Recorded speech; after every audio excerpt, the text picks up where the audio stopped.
Well, thank you, and I look forward to having this discussion. I'm looking forward to the question and answer if we're going to have that opportunity.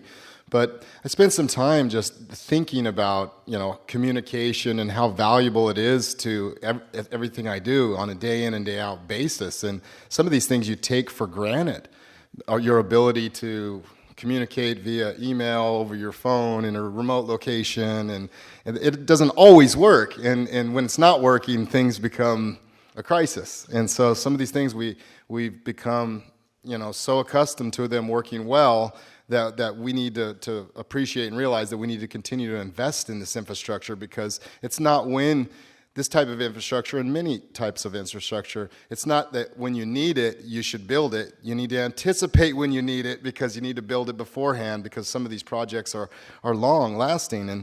And to give you some examples of things that we've done, and I understand not everybody can do this, but we ran fiber optic lines from 5 Points to I-5 because we understand the value and we need to have high-speed internet. And so that's just one example of something that we did. But we understand not everybody has the ability to do that, but we can demonstrate the importance. Another example that we use is we're out here in a remote location, and we have water tanks where we treat the water for drinking water. We have employee housing that require water. We have this complex here that requires water. We have different facilities that require water. And if you need a technician to come out from Fresno, it's very costly. So now we have them where they can remote in and determine and troubleshoot, and maybe they ultimately have to come out and service the pumps or whatever they're working on. But at least you have a chance of diagnosing it without the costly expense of coming all the way out to the west side. And in my capacity here at Harris Ranch, I also have some examples. I'm a Westlands Water District Board member. And so the Westlands as a district, the growers have invested a tremendous amount of money in efficiency in terms of water. About 90% of the district is drip irrigation. And so they're willing to make those investments to utilize our precious resource. And now we've taken it to the next level where we have this Sustainable Groundwater Management Act that we're trying to make sure that the aquifer is maintained and not overdrafted. And so through that effort, and we've been doing this for a long time, but manually, monitoring the wells, metering them, and things like that. But that is another labor-intensive thing that doesn't get done well, and there's a human error and lots of things that go into that. So as we evolve and move towards sensors and remote access and being able to read these meters, I think it's going to be more efficient, more effective, help us better understand the aquifer and make sure that we don't overdraft it. And so how is all that going to work unless we have the capability to have high-speed internet and really take it from these fiber optic lines and then take it into wireless and all these sensors on the farm level back to the farm as the Internet of Things evolves and we start monitoring more and more things, more data is going to be needed, and we're going to have the infrastructure capable of supporting that. And so there's any number of things that I can think of. We also not only have that fiber optic lines, but we utilize another carrier for wireless service so it can have redundancy. So if one goes down, we can have the other. And so we clearly understand the importance. But it becomes cost-benefit analysis, because we're not even utilizing the full capability of our fiber optic lines. I think it can go up to 200, and we're using 100. But, how much do you actually need, and where do you need it? And all these things are going to take a lot of smart people communicating together. And I know the local communities, need access to internet. The people that work and live out on the farm need to have internet access, and all these things are important. And I'm glad to see everybody in this room taking an interest in this, because technology and the advent of technology and people's access to information is critical. I as a former professor at West Hills College, I would, in teaching economics, I would teach my students, and we would say, okay, who was the richest person to ever live? And we would take it and for inflation and discount it back and say, okay, Rockefeller was the wealthiest man alive. And I say, but each and every one of you in this class have more wealth in terms of access to information than he had. I guarantee the library that you have on your smartphone is much more in depth than he had. And we have, washers and dryers and air conditioning and all these kind of things, but they wouldn't happen with the advent of technology. And as we start moving into smart houses, I did a small internship at Hewlett-Packard many years ago, and they had it where houses were completely wired then. And I think now it's starting to become cost effective where people are putting these things into their house. Your doorbell's going to ring and they're going to say,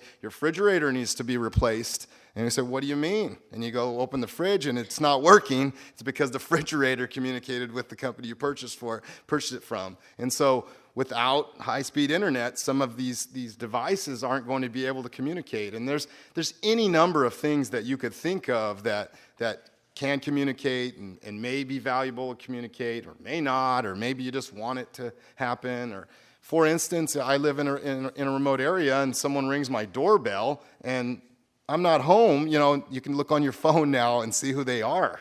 I mean, it's pretty amazing what the capabilities are, but we need to provide infrastructure and access with everyone. And so over time, the costs are going to be driven down and the infrastructure is going to be put in place. But it's critically important that we all partner together.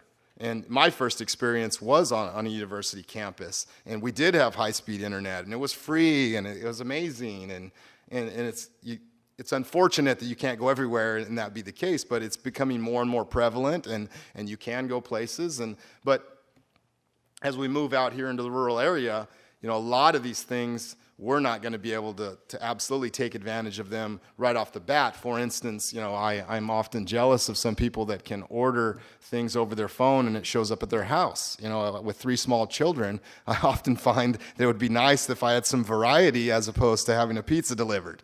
And so that infrastructure is going to take a little bit more time. But I can see just the evolution of how we interact on a day-to-day basis. One thing that I find extremely valuable is that living in a rural area, you can order things through Amazon or any of those their competitors, and it shows up at your house. It's phenomenal and really helps people that live in a rural area that don't have access to,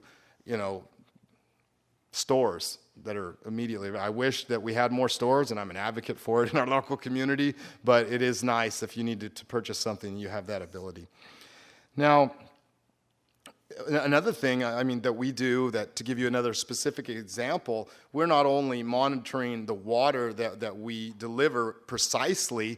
A lot of people say, why are you farming in a desert? And we said, this is precisely why we're farming here, because we can control when we apply water. And if we apply it precisely, you can use it efficiently and effectively and get the highest yields. And so drip irrigation has really helped us compete globally.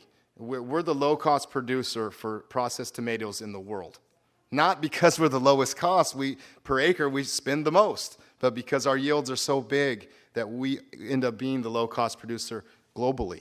And so we've taken it even to the next level, as now we're not only delivering water, we can deliver fertilizer, micronutrients, all these things in a precise fashion, and we need to communicate, know which orchard is getting what, and is something going down, and where we definitely want to adopt drone technology to determine where we have leaks or where the trees are stressed out or any security applications or public relations efforts. There's just so many things that you can do, and it all is going to require communication and high-speed internet, or you're going to be in trouble. And so another thing that I think is critically important and applies to not so much the ag industry, but all the people that work in the ag industry, is your health care. And as the advent of these sensors and communications, we're trying to put in a clinic out here because we understand the benefit of diagnosing things early and treating things and being proactive.